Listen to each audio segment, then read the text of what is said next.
Good morning, everybody. Today's Wednesday, August 20th. I'm John Weigell with Juliet, Bennett, and this is the Hustle Daily Show.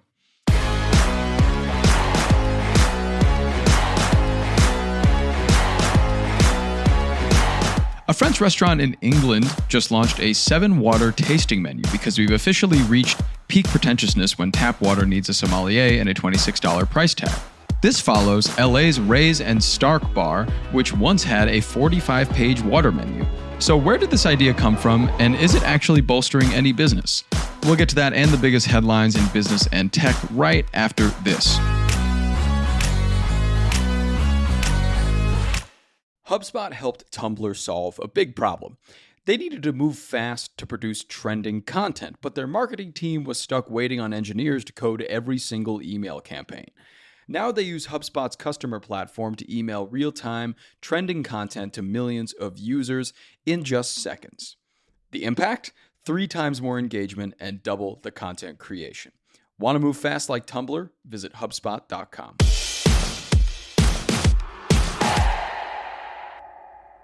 All right, so starting off our headlines today, in a YouTube video that has been viewed over 3 million times, consumer rights activist Louis Rossmann encouraged people to change their profile pics across social media to Clippy, the Microsoft Office assistant who, from 1998 to 2004, asked if you just needed any help writing that letter. Rossmann's goal is to draw attention to big tech's bad deeds, data harvesting, censorship, and planned obsolescence, by comparing modern practices to Clippy's time, a much simpler, happier time. Next, Nexstar Media, the US's largest TV station owner, wants to buy rival Tegna in a deal worth $6.2 billion. That's big money. If approved, the acquisition is going to expand Nexstar's coverage to 80% of the nation's TV households. Regulations currently cap coverage at 39%, but station owners and FCC chair Brendan Carr have both advocated for a higher cap to compete with digital media, which they will need, as YouTube, for example, is dominating television. From there, we go to the BBC. The BBC, which was beset by staff misconduct scandals, chased culture change with $82,000 worth of company swag. The broadcaster distributed 10,000 pins, 7,000 mugs, 6,000 lanyards to promote open dialogue around the office. In fairness, that spending will definitely prompt conversation.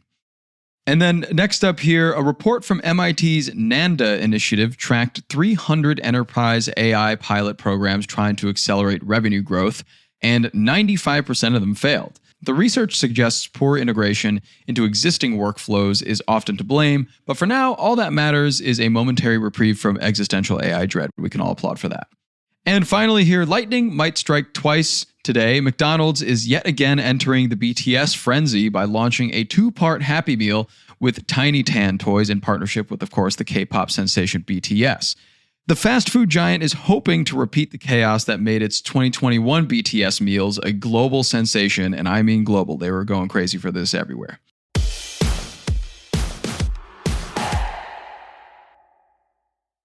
For more stuff like that, you can subscribe to the show and we'll have more for you tomorrow. But in the interim, Juliet, can we talk about water flights? Tell me about the origin of these and what's up with them.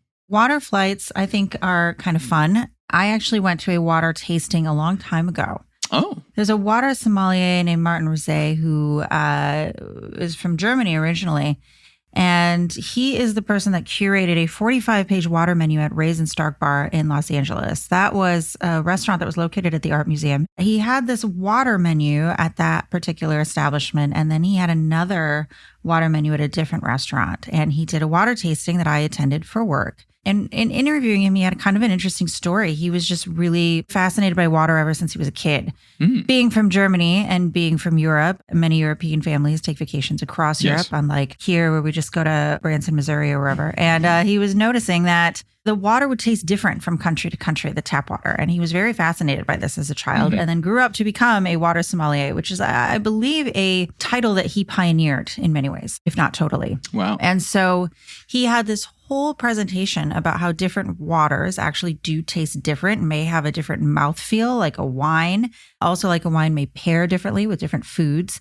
And it all comes down to total dissolved solids, which are essentially the minerals and things that you might find in a water. So sodium, magnesium, etc. So if you have a high TDS water, it will taste kind of salty. Oh. And then if you have a low one that's been very filtered out, like a Voss or something, it doesn't really taste like anything. And I think most people have noticed a difference in tap waters from apartment to apartment, city to city. I don't think anyone has become as fascinated by them as Martin, but that was kind of the genesis of his water menu back then. And this was 2013. So the newest place to have a water menu is a French restaurant called La Papote in England.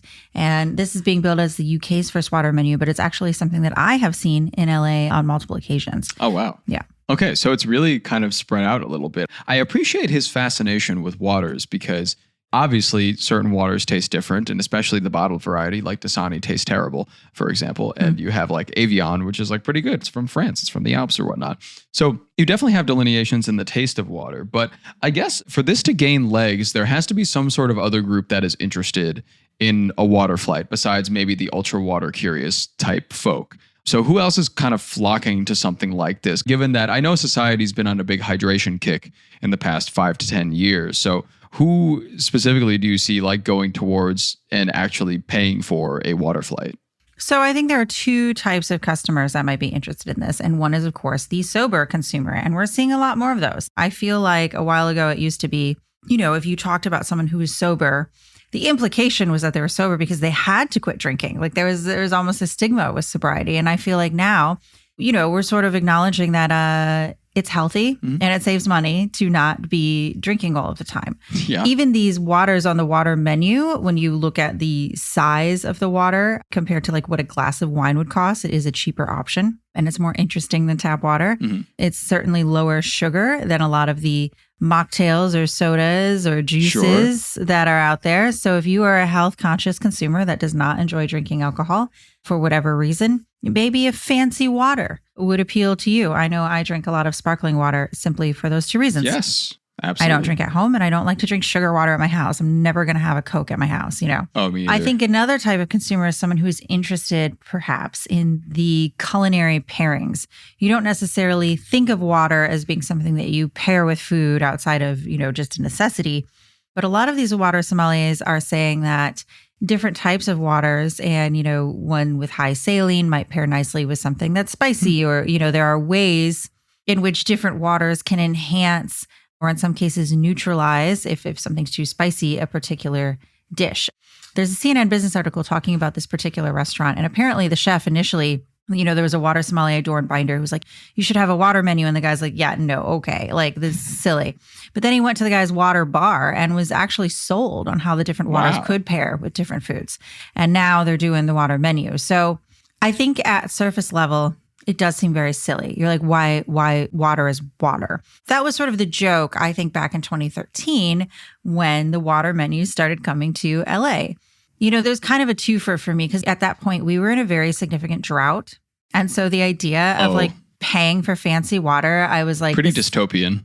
I was like, yeah, this feels like a Mad Max subplot where like, yes, the haves can be like, I'm going to pay $50 for this imported water while everyone else fights to the death in the Thunderdome, Yeah, exactly. That's exactly how it reads. So I was kind of put off by that element of it, but I remember being very taken in by how interested in water Martin was. I think anyone with a niche interest is interesting.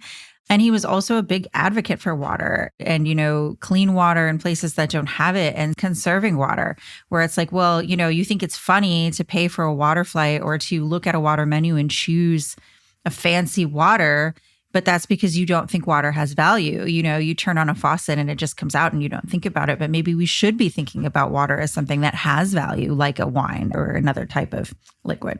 Yeah, for sure. And I mean, given kind of its place in the market as well, like water sales are up, alcohol sales are down, like on the sobriety front, that's totally a thing. And also just in other areas, as you mentioned, like with sparkling water in those categories and liquid death and all these water brands, even like Voss, obviously they've been a brand for a while, but they're also like exploding off of TikTok nowadays as well. So you just have all of these water brands that are achieving higher than a lot of their predecessors in the past 10 to 20 years. And so that, I think, could creak the door open to this kind of water tasting market or like a water flight market. As ridiculous as it sounds, it could be fun. Yeah. And there are a lot of times when I personally do enjoy a fancy water. There's one water and it's super salty. And I feel like whenever I'm sick, I'm like, I want the salty water. Because Give me the salt water. It's really, really bubbly. I find that I often wish that I could go to the bar and order like a bubbly or a LaCroix or a Waterloo or something because, it's like it's somebody's birthday party and I'm like, oh, I don't really feel like drinking. But like I'm sitting here and I can't just be like, oh, I'll take a water because I've got a tip. I should buy something. And I also don't want a soda. Like there's nothing on. A lot of times I'm just like, can I have a soda water with bitters and a lime? And then they won't charge you for it. And then you're like, no, I only ordered this. So you would charge me something so I could tip you. And now I got to think of something else. So I would be very into, I think on occasion, just having fancy water to pay for something. Like, yes, to merit that I'm sitting at this place and I'm taking up space. And I think that's the Liquid Death model. It's a perfect thing to fit in a bar because it looks like an IPA. Mm-hmm. So you can just order it and feel like you're drinking an IPA, but you're drinking a water with everybody else. So I think that's kind of that appeal. And also there's like a lot in New York, I'm sure LA too, of these bars that are coming up that are completely like non-alcohol bars. And that's a whole nother appeal to it. So I definitely see a place for it in the market. Yeah. And I think for a while, you're going to have people laugh at it. But I think after a while, you might be like, yeah, I do want a fancy water. I do want a bubbly water. I know when I'm out of LaCroix, I'm like, oh my God, I got to drink boring water. Like, terrible. Yeah, exactly. Is it going to just go from like pop the champagne to pop the Spindrift or something like that in the near future? Who knows? Right. Spindrift is good. I love Spindrift. You know what else I love? It has a little bit of sugar in it, but Liquid Death makes kind of like a root beer sparkling water that I actually really like. They make a lot of interesting stuff now. They really expanded their palette. I saw that Guy Fieri has a Flavor Town collab with Waterloo. So that should tell you all you need to know. Wow. We're in the mainstream now. Yeah. Yeah.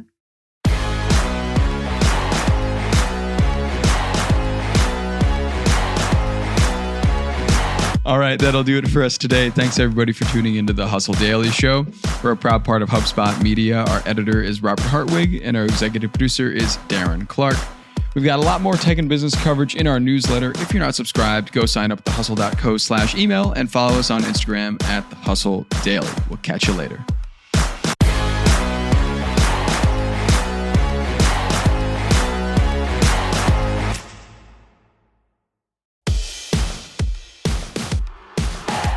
Look, I'm going to be straight with you. Everybody's talking about AI, but most people are just playing around with ChatGPT instead of actually making money from it. That's why we dropped the ultimate crash course to create your own AI side hustle in 7 days. We're talking real frameworks and strategies from the pros like the founder of The Hustle, Sam Parr. It includes mini guides, templates, the whole 9 yards, stuff that takes years to figure out. Condensed into 1 week. Stop what you're doing right now and grab it in the show notes. Your future self will thank you.